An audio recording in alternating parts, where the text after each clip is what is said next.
complete bipolar experience of the lenders out there. You know, we have guys that we work within a mortgage banker brokerage office. We've got loan officers running around in there, and we got this guy that came into us, Brady, right?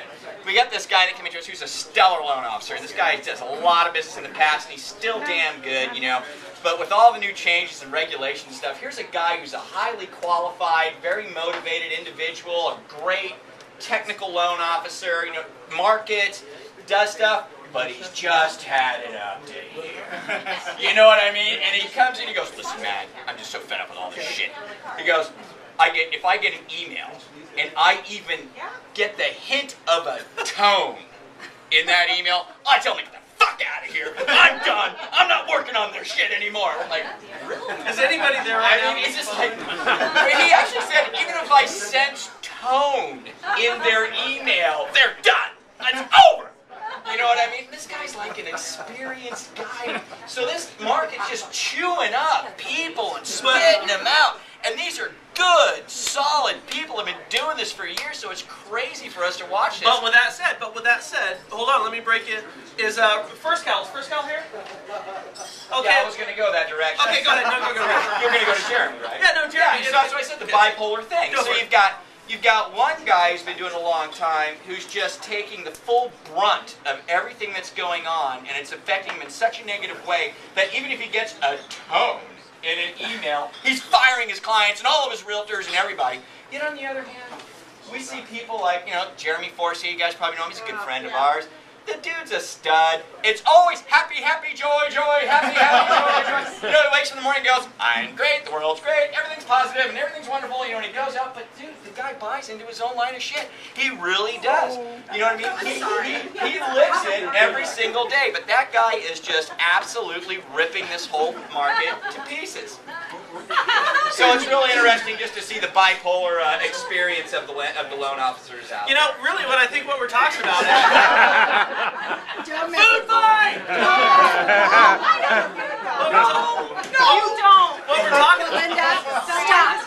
No, really, what we're talking about is this. If there's one message I personally would like, and I hate to get just like sappy about this type of shit because I'm much better yelling and screaming at people, as you know. But the one point I'd like to get across here is that from what we've seen, if I was to say something from the ground level, is I've seen the biggest struggles. The people that I've admired in this industry more than anybody else have been chewed up and spit out, and yet I'm finding other people who are finding levels of success. I shit you not, guys, that I would have never found in the best years that I ever had. Jeremy Forsey is a great example. We could sit here and talk about 10 other guys. He closed 28 deals last month. Here's a funny thing, and you're going to say this is bullshit, but I'm telling you right now it's true. He tells every one of his clients, I'll close this thing in under 30 days or I'll give you $1,000 a day. Wow. Swear to God. So, and you say, well, that's not realistic. Well, there's a method to his madness. There's rules. There's rules, but he does a great job with this. The other thing is and I think everybody can understand this. I've said it a million times before, but I want to say it again. Everybody has their personal moment when we understand that this recession becomes something that is individual, right? You know, we have a recession, but as we're in sales, our recession becomes personal, and we can get out of it when we become better salespeople. And I know that this can happen because of people like Jeremy Forsey. So George Kubiak, one of my mentors, who was in his late 70s, we literally used to sit there and roll dice for $100 bills in 1995, and for $100 bills all day long with dice. And he goes, Brian, you have no idea what a bad market is. I said, George, I know a bad market. He goes, no, you don't know a bad market. He goes, there was a time when bringing a deal in the front door was a pretty goddamn good month. And I said, sure, George. But, he was always relatively honest. He goes, you know what the lender's prayer is, right? Does everybody know the lender's prayer? The lender's prayer is this, and everybody needs to recite this tonight because in a couple of years it's going to be over. It's, dear God, please give me another good market, and I swear I'll save some next time. Right? Yeah. We won't piss it all away.